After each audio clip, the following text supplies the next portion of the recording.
Fala aí, quem tá falando aqui é o Daniel. E hoje eu vou estar resolvendo com vocês a questão 3 do capítulo 4 do livro Fluido, Oscilações e Ondas Calor, volume 2, curso de Física Básica Moisés, quinta edição. Então, bora lá? E para começar, vamos ler o enunciado e entender do que se trata o problema. Seja R a razão entre dois máximos consecutivos do deslocamento de um oscilador livre, fracamente amortecido, ou seja, gama, muito menor que a frequência inicial ou frequência natural, o parâmetro delta é igual a módulo de LNR, chama-se decremento logarítmico. A. Relacione delta com a constante de amortecimento gama e com o período tal do oscilador. B. Se n é o número de períodos necessários para que a amplitude de oscilação caia à metade do valor inicial, ache delta. Então, como vocês podem ver, nós temos que achar uma relação entre delta e tal e também achar o delta para metade da amplitude. Então, vamos começar primeiro pela teoria antes de passar para a solução. Começando pelo oscilador harmônico, que é todo movimento que se repete a intervalos regulares. Isso sim é chamado movimento periódico ou movimento harmônico. E também o oscilador é um sistema que, quando deslocado de sua posição de equilíbrio, sofre uma força restauradora F proporcional ao deslocamento. Ao lado, a equação de deslocamento pode ser definida como amplitude vezes o cosseno de ômega-t mais a fase.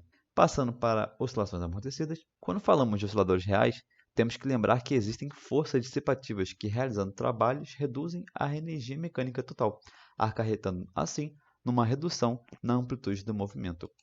E ao lado, vemos a equação do deslocamento para o movimento amortecido. Como vocês podem ver, parece com o oscilador simples, porém nós temos aqui um fator de amortecimento γ sobre 2 vezes t elevado no exponencial. Parece com um oscilador simples, porém vocês podem ver que nós temos, além de duas amplitudes aqui, nós temos também esse fator aqui, que será o fator de amortecimento, γ sobre 2.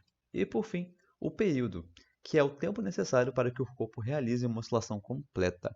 A unidade da medida para o período é o segundo.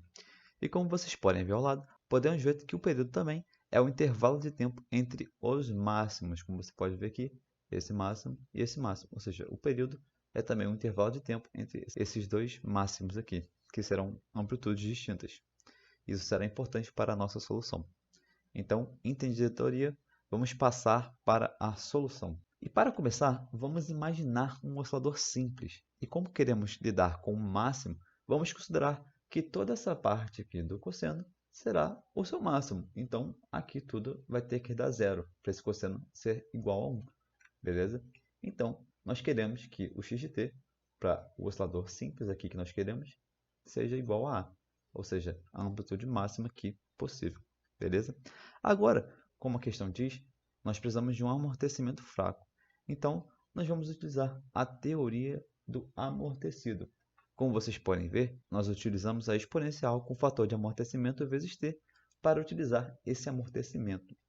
Pegando o termo aqui, então podemos considerar que essa amplitude aqui que nós dissemos é a amplitude zero, ou seja, a amplitude inicial, que também será a máxima amplitude, beleza? Vezes um fator de amortecimento em função do tempo, beleza?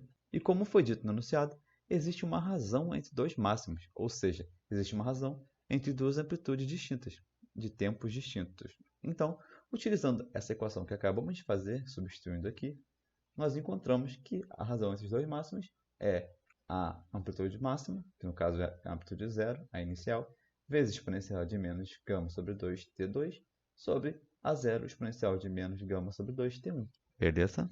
Então, cortando a amplitude e utilizando a propriedade da exponencial, o termo abaixo fica assim. R igual a exponencial de menos γ sobre 2 vezes t2 menos t1.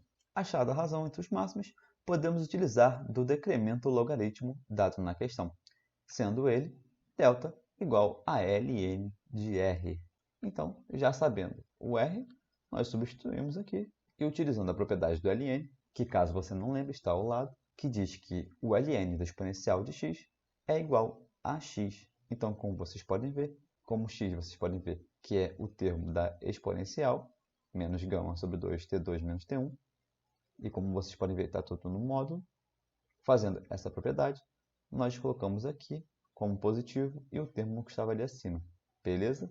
E agora que nós vamos ter que dar o pulo do gato, porque nós sabemos que T2 menos T1 são tempos diferentes de dois máximos. E vale lembrar que o período, como dito nesse vídeo, é o intervalo de tempo entre dois máximos. Então, T2 menos T1 nada mais é do que o período dessa oscilação.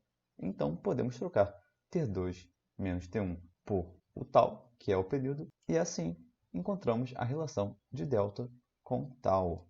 Beleza? E agora, para a segunda parte, vamos seguir o mesmo processo, utilizando a razão entre máximos.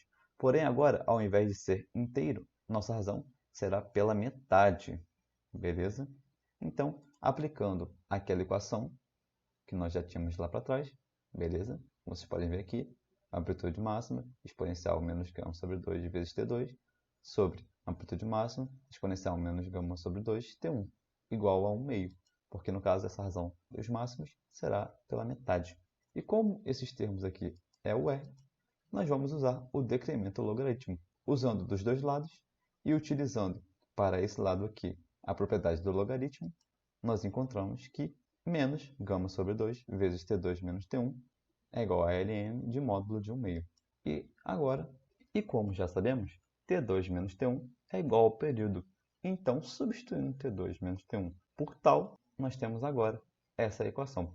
Veja que eu acrescentei um n aqui, porque, como dito no enunciado, n será o número de períodos suficiente para que a amplitude de oscilação chegue à metade. Beleza? Então precisamos colocar o n aqui para concluir a questão. E agora, perceba que gama sobre 2 vezes tal é igual a delta. Então nós podemos aqui substituir gama sobre 2 vezes tal por delta. Beleza? Tendo delta, n é igual a ln de módulo de 1 meio. Tranquilo?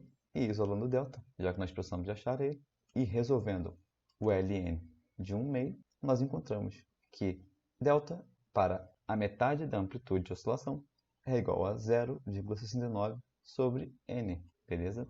E com isso chegamos no fim da questão, achando a relação de delta e tal e o delta da amplitude reduzida, beleza? E caso tenham gostado da resolução, se inscrevam, deixem um like e ativem o sininho. Caso você tirar mais dúvidas, podem passar para o e-mail abaixo. Então até a próxima. Valeu!